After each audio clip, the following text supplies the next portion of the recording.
In the mid 80s, my mom was a cleaner in Australia. She would clean houses in suburban areas and would sometimes do houses in rural or wine areas.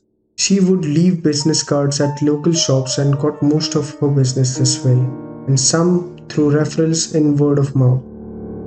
One day, she got a call from a lady who sounded like she was around 60, asking mom to clean her old farmhouse. She made a lot of odd demands, and mom would usually meet clients before taking on new business. In this case, the lady did not want to meet my mom, and she said she would leave the keys under the front door mat.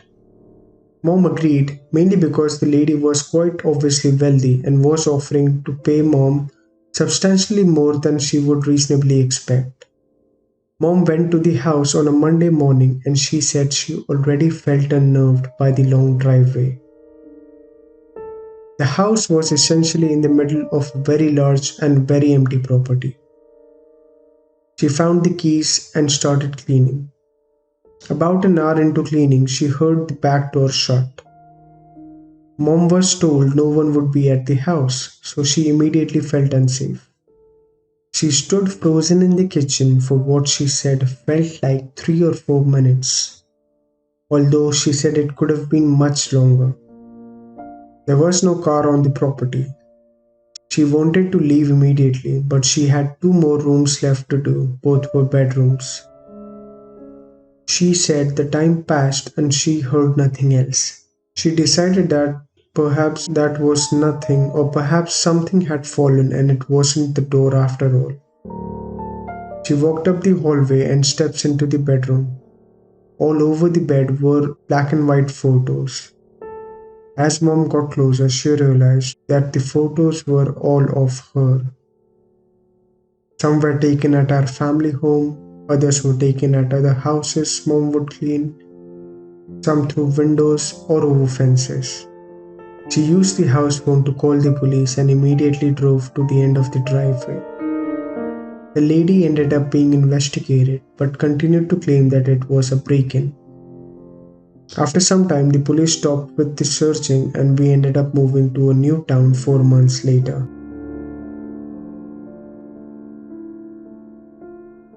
I'm 22 and this incident happened a year and a half ago. I had just moved into my first apartment and was in the process of moving in. The door that led to my apartment locks itself automatically when closed. So I was going to the entrance of the apartment complex to get my mail while talking on the phone with a friend. When I returned to the apartment and sat on the bed while opening the mail while using the phone, I dropped the phone on the floor and it landed under the bed. So I had to lie on the floor and stretch for it. I saw something that caught my eye. There was someone under my bed. My eyes widened and I choked the urge to scream. The person under my bed was lying still with his back towards me and his head to his chest so I couldn't see his face and he didn't see me. Trying to be rational while so many thoughts rushed through my head, I picked up the phone and said, "Sorry, I dropped my phone. I'm just gonna take a shower and I'll call you back." The bathroom is right by my bed, so I hastily walked in, quietly locked the door, turned on the shower, jumped out of the window, and called the police. They told me to wait nearby but to go across the street and see if somebody comes out of the door of the apartment complex. This was during the summer and was still light out. I placed myself across the street, hiding behind the car wall, watching my open bathroom window and the entry door. I called my friend and he came over just before the police. I gave them my keys and they went inside. Only moments later, 2 cops came out holding a thin and tired looking man. His eyes looked crazy, but he didn't try to get away. A policeman stood beside me and comforted me, while the police searched through my house, told me that the man stood outside my bathroom door with one of my kitchen knives waiting for me to come out.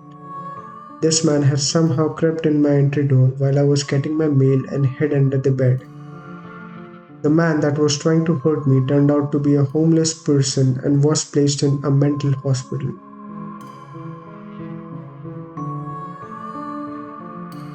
When I was 21, me and my girlfriend were stayed up in my family's vacation mobile home.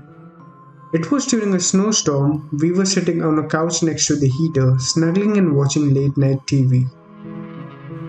We were surrounded by absolutely nothing but forests in all directions. And all that was keeping us from the outside was a wooden door that had a broken lock.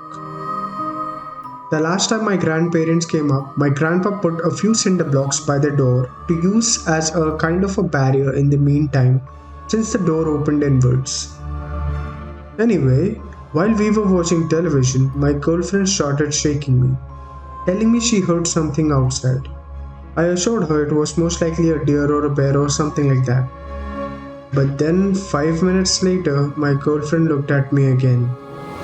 I heard it too. I muted the TV so we could hear it better. It sounded like someone was messing around in the little lawnmower shed outside. My car was parked outside and all the lights were on inside.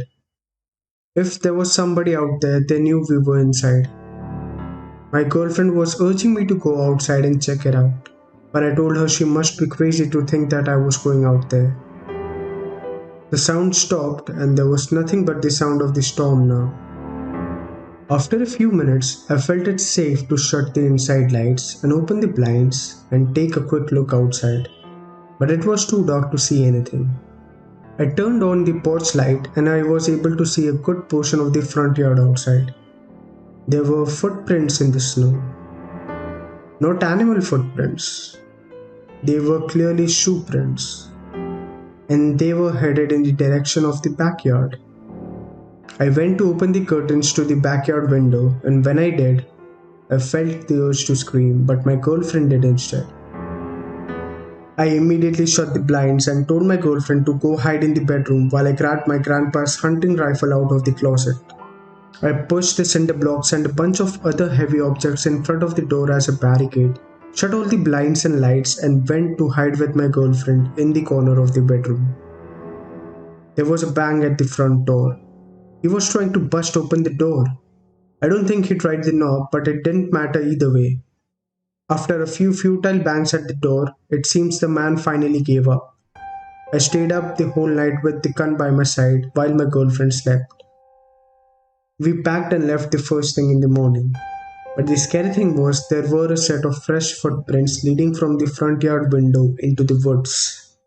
I haven't been up there since, but my grandparents have, and they said there was no sign of a break-in or anything missing.